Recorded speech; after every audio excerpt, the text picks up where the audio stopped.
നമസ്കാരം. മലയാളി വാർത്ത പ്ലസിലേക്ക് സ്വാഗതം. ഇന്ത്യൻ പ്രധാനമന്ത്രി നരേന്ദ്രമോദിയുടെ ഇസ്രയേൽ സന്ദർശനം ആഗോള രാഷ്ട്രീയത്തിൽ പുതിയ ചർച്ചകൾക്ക് വഴി തുറക്കുകയാണ്. ഇസ്രയേൽ മുൻകൈയെടുത്ത് രൂപീകരിക്കുന്ന പുതിയ സുരക്ഷാ സഖ്യത്തിൽ സെക്യൂരിറ്റി അലയൻസിൽ ഇന്ത്യ പങ്കാളിയാകാൻ ഒരുങ്ങുന്നതായാണ് ഏറ്റവും പുതിയ റിപ്പോർട്ടുകൾ.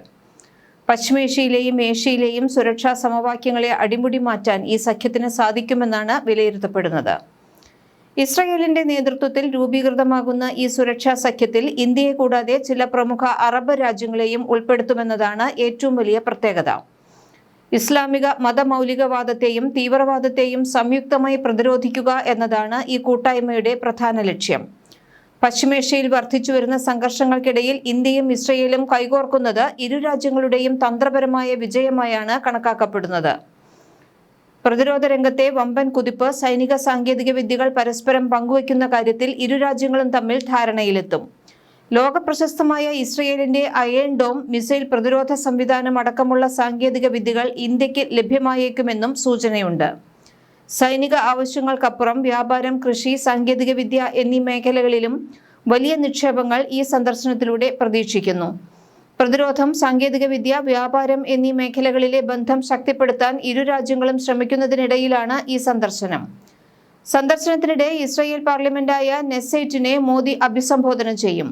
ഇന്ത്യൻ സമയം രാത്രി 8 മണിക്ക് നടക്കുന്ന ഈ പ്രസംഗം ആഗോളതലത്തിൽ തന്നെ വലിയ പ്രാധാന്യത്തോടെയാണ് വീക്ഷിക്കപ്പെടുന്നത്. സമാധാനം, സുരക്ഷ, സാങ്കേതികവിദ്യ എന്നീ വിഷയങ്ങളാകും പ്രധാനമായും ചർച്ചയാവുക. ആണവ പദ്ധതി തടയാൻ ഇറാനെ സമ്മർദ്ദത്തിലാക്കുന്നതായി പതിറ്റാണ്ടുകളിലെ ഏറ്റവും വലിയ US സൈനിക വിന്യാസങ്ങളിലൊന്നായി US സമീപ ആഴ്ചകളിൽ മേഖലയിൽ സാന്നിധ്യം ശക്തിപ്പെടുത്തിക്കൊണ്ടിരിക്കുകയാണ്. മോദിയുടെ ഇസ്രയേൽ സന്ദർശനത്തിൽ ഇക്കാര്യത്തിൽ ഇന്ത്യയുടെ ഇടപെടൽ ഉണ്ടാകുമോ എന്നാണ് എല്ലാവരും ഉറ്റുനോക്കുന്നത്. പ്രധാനമന്ത്രിയുടെ ഈ സന്ദർശനത്തിനെതിരെ പ്രതിപക്ഷമായ കോൺഗ്രസ് രംഗത്തെത്തിയിട്ടുണ്ട്. പലസ്തീൻ നയത്തിൽ നിന്ന് ഇന്ത്യ പൂർണ്ണമായും പിന്നോട്ടു പോയി എന്ന വിമർശനമാണ് കോൺഗ്രസ് ഉയർത്തുന്നത്. എന്നാൽ പലസ്തീൻ വിഷയത്തിൽ ഇന്ത്യയുടെ പരമ്പരാഗതമായ നിലപാടിൽ മാറ്റമൊന്നുമില്ലെന്നും ഇസ്രയേലുമായുള്ള ബന്ധം കാലഘട്ടത്തിന്റെ ആവശ്യമാണെന്നുമാണ് സർക്കാർ വൃത്തങ്ങളുടെ നിലപാട്. ഇറാനിലെ സംഘർഷ സാധ്യതകൾ നിലനിൽക്കെ തന്നെ മോദി സന്ദർശനവുമായി മുന്നോട്ടു പോകുന്നത് ഇന്ത്യയുടെ ശക്തമായ വിദേശ നയത്തിന്റെ ഭാഗമാണ്. 2 ദിവസത്തെ സന്ദർശനത്തിന് വേണ്ടിയാണ് ഇന്ത്യൻ പ്രധാനമന്ത്രി നരേന്ദ്രമോദി ഇസ്രയേലിലേക്ക് പോയിട്ടുള്ളത്. മോദി നടത്തിയ വിമാനയാത്ര വലിയ ചർച്ചയായിക്കൊണ്ടിരിക്കുകയാണ്. മോദി സഞ്ചരിച്ച ഇന്ത്യ-1 എന്ന വിമാനം ട്രാക്ക് ചെയ്തത് നിരവധി ആളുകളാണ്. ഇതോടെ ഫ്ലൈറ്റ് റഡാർ 24ന്റെ കണക്കുകൾ പ്രകാരം ലോകത്ത് ഏറ്റവും കൂടുതൽ ആളുകൾ ട്രാക്ക് ചെയ്ത വിമാനയാത്ര മോദി ഇസ്രയേലിലേക്ക് നടത്തിയ വിമാനയാത്രയാണെന്നാണ് റിപ്പോർട്ടുകൾ.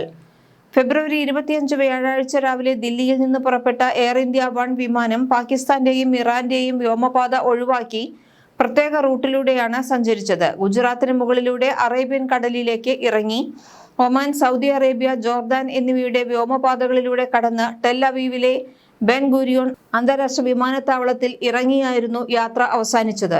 മോദിയുടെ ഈ യാത്രയിൽ ഫ്ലൈറ്റ് ട്രാക്ക് ചെയ്യാൻ ആളുകൾ കൂടുതൽ താൽപര്യമെടുത്തു എന്നതാണ് വാസ്തവം. ഫെബ്രുവരി 25 ഉച്ചയ്ക്ക് 4 മണിയോടെ വിമാനം സൗദി അറേബ്യയിൽ നിന്ന് ജോർദാനിലേക്ക് പ്രവേശിക്കുമ്പോൾ 9225 പേർ ലൈവായി ട്രാക്ക് ചെയ്തിരുന്നു. പ്രധാനമന്ത്രിയുടെ സന്ദർശനത്തോടും പ്രത്യേക റൂട്ടിനോടുമുള്ള ജിജ്ഞാസയാണ് ഇതിന് കാരണമെന്ന് കരുതപ്പെടുന്നു. പ്രധാനമന്ത്രിയും മറ്റ് ഉന്നത നേതാക്കൾക്കും ഉപയോഗിക്കുന്ന പ്രത്യേക വിമാനമാണ് ഇന്ത്യ ഗവൺമെന്റിന്റെ എയർ ഇന്ത്യ-1. പ്രധാനമന്ത്രി മോദിയെ സുഹൃത്ത് എന്ന് വിശേഷിപ്പിച്ച നെതന്യാഹു അത്താഴത്തിനെത്തിയത് ഇന്ത്യൻ വസ്ത്രധാരണത്തിലായിരുന്നു. തന്റെ സുഹൃത്തിന് ഒരു സർപ്രൈസ് നൽകിയതാണെന്ന് വീഡിയോ പങ്കുവച്ച് നെതന്യാഹു ഹിന്ദിയിൽ കുറിച്ചു. ഞങ്ങളുടെ അത്താഴത്തിന് മുൻപ് പരമ്പരാഗത ഇന്ത്യൻ വസ്ത്രം ധരിച്ച് എന്റെ സുഹൃത്ത് പ്രധാനമന്ത്രി മോദിയെ ഞാൻ അത്ഭുതപ്പെടുത്തി എന്നാണ് നെതന്യാഹുവിന്റെ കുറിപ്പ്. ഹമാസ് ആക്രമണത്തിന് ശേഷം ഇന്ത്യയുടെ പിന്തുണ എടുത്തു പറഞ്ഞ നെതന്യാഹു ആക്രമണത്തെ അപലപിച്ച ആദ്യത്തെ ലോക നേതാക്കളിൽ പ്രധാനമന്ത്രി മോദിയുമുണ്ട് എന്ന് പറഞ്ഞു. ഒക്ടോബർ 7 ഭീകരമായ ആക്രമണത്തിന് തൊട്ടു പിന്നാലെ നിങ്ങൾ ഇസ്രയേലിനെ ധാർമ്മികമായി പിന്തുണച്ചു. നിങ്ങൾ പതറിയില്ല. നിങ്ങൾ ഇസ്രയേലിനൊപ്പം നിന്നു, ജൂതന്മാർക്കൊപ്പം നിന്നു. നന്ദി എന്നാണ് നെതന്യാഹു പറഞ്ഞത്. മോദിയും നെതന്യാഹുവും ഒരു ഹ്രസ്വ ചർച്ച നടത്തിയ ശേഷമായിരുന്നു പാർലമെന്റിലെത്തിയത്. മോദി മോദി എന്ന വിളിയോടുകൂടി എഴുന്നേറ്റു നിന്ന് കൈയടിച്ചായിരുന്നു ഇസ്രയേൽ പാർലമെന്റായ നെസറ്റ് മോദിയെ സ്വീകരിച്ചത്. നെതന്യാഹുവിനെ എതിർക്കുന്ന പ്രതിപക്ഷം ഉൾപ്പെടെയുള്ളവർ അദ്ദേഹത്തിന്റെ പ്രസംഗം ബഹിഷ്കരിച്ച് പുറത്തേക്ക് പോയി. എന്നാൽ മോദിയുടെ പ്രസംഗ സമയത്ത് എല്ലാവരും മോദിയെ കേൾക്കാനായി തിരിച്ചെത്തുന്ന കാഴ്ചയാണ് കണ്ടത്. രണ്ടു പക്ഷവും മോദിയെ കേൾക്കാനായി നെസറ്റിൽ ഇരിപ്പുറപ്പിച്ചതും ഊഷ്മളമായ കാഴ്ചയായിരുന്നു. മോദിക്ക് എതിരെയല്ല തങ്ങൾ നെസറ്റ് ബഹിഷ്കരിച്ചതെന്ന് പ്രതിപക്ഷ നേതാവ് പറഞ്ഞു. ഭീകരവാദത്തിനെതിരെ ഇരട്ടത്താപ്പ് പാടില്ലെന്നും പലസ്തീൻ ഉൾപ്പെടെയുള്ള വിഷയങ്ങളിൽ ഇന്ത്യ ഇസ്രയേലിനൊപ്പമുണ്ടാകുമെന്നും മോദി പറഞ്ഞു. സൈനിക വ്യാപാര സഹകരണങ്ങളിലും ഇസ്രയേലിൽ നിന്നും ആയുധങ്ങൾ വാങ്ങുന്നതുമായി ബന്ധപ്പെട്ട ചർച്ചകളും പുരോഗമിക്കുകയാണ്. നെസറ്റ് നൽകുന്ന ഏറ്റവും വലിയ ബഹുമതിയായ speaker of the Knesset medal നൽകി നരേന്ദ്രമോദിയെ ആദരിച്ചിട്ടുണ്ട്. ഇന്ത്യയും ഇസ്രയേലും തമ്മിലുള്ള തന്ത്രപരമായ ബന്ധം ശക്തിപ്പെടുത്തുന്നതിൽ മോദി നൽകിയ സംഭാവനകൾ പരിഗണിച്ചാണ് ബഹുമതി. അതേസമയം ഇന്ത്യ ഇസ്രയേലിനെ ഔദ്യോഗികമായി അംഗീകരിച്ച ദിവസം തന്നെയാണ് താൻ ജനിച്ചതെന്നും 1950 സെപ്റ്റംബർ 17 മോദി ഓർത്തെടുത്തു.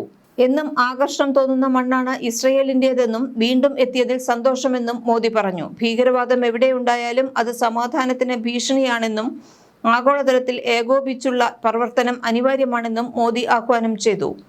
മോദിയുടെ ഇസ്രയേലിലേക്കുള്ള രണ്ടാമത്തെ സന്ദർശനമാണ് ഇത്. ആദ്യ സന്ദർശനം 2017 ജൂലൈയിലായിരുന്നു.